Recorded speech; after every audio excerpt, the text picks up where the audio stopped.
All that and more coming up. But we begin with a U.S. fighter jet firing at an Iranian oil tanker as it enforces the Strait of Hormuz blockade. Madeline Rivera joins us live with all the details. Maddie.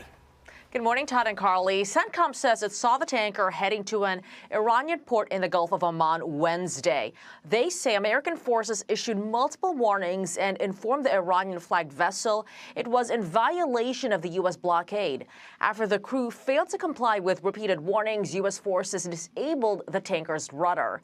So the ship has been stopped. The U.S. military says the incident shows the U.S. blockade on Iranian ships remains in full effect, even as U.S. and Iranian officials continue to work to strike a deal. The president tells our Brett Baer he is cautiously optimistic. Some of the key questions, though, include how to get the highly enriched uranium out of Iran and making sure the Strait of Hormuz is completely open. We're in good shape. And now we're doing well. Now we have to get what we have to get. If we don't do that, we'll have to go a big step further. But with that being said, they want to make a deal. We've had very good talks over the last 24 hours, and it's very possible that we'll make a deal.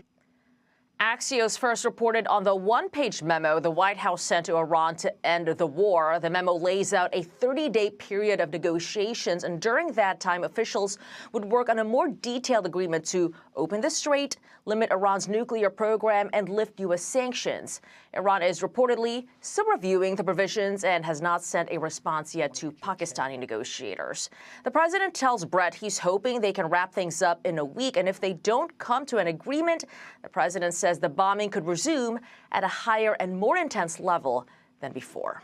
Carly and Todd. Madeline Rivera live for us in D.C. Maddie, thank you. A deal appears to be on the horizon to potentially end the war between the U.S. and Iran. The Wall Street Journal reports the two sides are hammering out a 14-point memorandum laying a framework for a month-long period of talks, which could resume next week in Islamabad.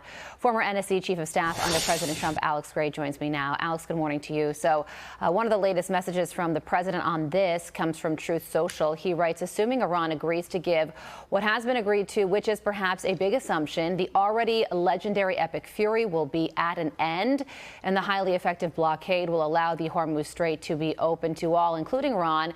If they don't agree, the bombing starts. So the two sides, Iran and the U.S., are taking another stab at diplomacy, but there's, of course, a lot of daylight between the two right now. What are the chances that something tangible actually crosses the finish line? Well, Carly, I think we're actually moving in a positive direction for the simple reason that the blockade has been enormously effective. It's actually forced Iran to reorient its supply chains fundamentally. So everything that they brought in through container ships that's normally part of their economy, they've had to find alternative routes over land, by rail, through the Caspian Sea. You can't do that one for one. And so the enormous effect of that on the Iranian economy over the last several weeks is hard to overstate. And so I think the president now, despite the fact that it's incredibly difficult to deal with a regime that's in chaos and free-for-all, I think the president has finally used this blockade to be able to compel the Iranian leadership to come to the table and to actually consider a good faith effort to end this, because they really don't have much choice. Yeah, and the latest from the Institute for the Study of War says that Iran is now not just seeking survival, they actually want some positive outcomes out of this, including sovereignty over the Strait of Hormuz and long-term economic relief so that they could build their ballistic missile program. Is there any world where, especially that first one, will happen?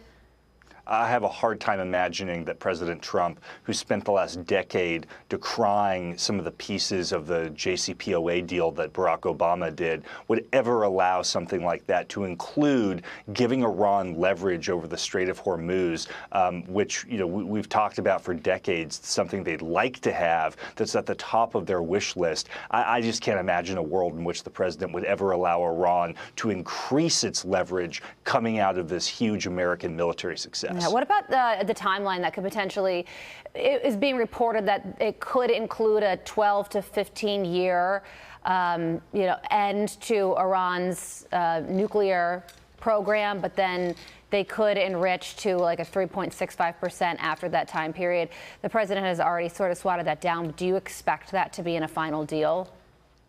Look, I think that there's probably going to be some element of the highly enriched uranium leaving the country. I think there'll probably be some sort of moratorium, but an enrichment that even gets to something at that ostensibly low level, again, I think that would be very much different from the position that the administration and the president has taken for a long time. And that would surprise me, because I think it would be a concession to Iran that, given where we are in terms of the leverage we have over them right now, it would just be inconsistent with who's in control and who's on top right now. I don't see why we would need to give them that concession. Yeah. And President Trump is going to be in China next week, and of course, you know, this is going to be a major point of discussion because China gets the majority of its oil from Iran, so something certainly to watch there at the end of the week.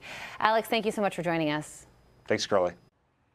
Be sure to like and subscribe for all the Fox News latest on YouTube, and catch full shows streaming now on Fox One.